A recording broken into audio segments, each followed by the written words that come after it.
Le Havre accueillait ce matin un navire de commerce très différent des habituels porte-conteneurs géants, un cargo voilier qui s'appelle le Galant. Dans les cales de ce navire, du café en provenance de Colombie. Anne-Laure Mérignac avec Isabelle Gann. C'est une arrivée discrète au petit jour.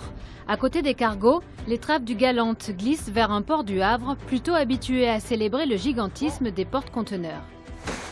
Dans les cales de la Goélette, du café biologique venu tout droit de Colombie.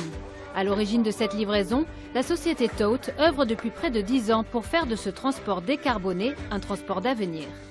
Aujourd'hui, nous sommes affréteurs d'un vieux gréement, d'un voilier de travail qui nous permet d'importer 12 tonnes. Donc c'est des volumes qui sont vraiment minuscules. Mais demain, sur des voiliers cargo de 70 mètres de long, de 1000 tonnes de capacité, nous importerons plusieurs milliers de tonnes de café et d'autres produits tous les 15 jours de et à partir du Havre. Car maintenant, Tote va passer à une échelle industrielle en faisant construire ses propres voiliers cargo.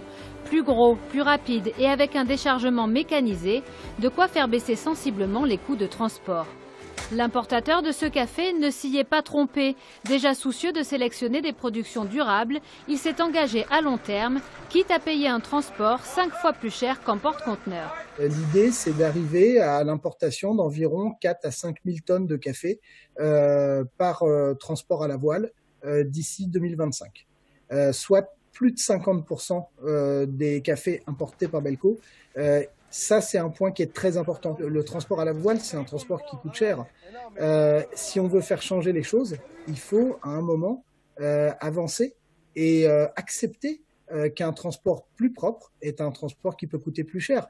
Plus cher financièrement parlant, bon, mais ça coûtera beaucoup moins cher à la planète.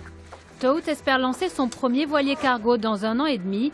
3 autres suivront sur des lignes régulières vers l'Amérique et l'Afrique. Un lancement soutenu par le port du Havre qui diminue de moitié les droits de port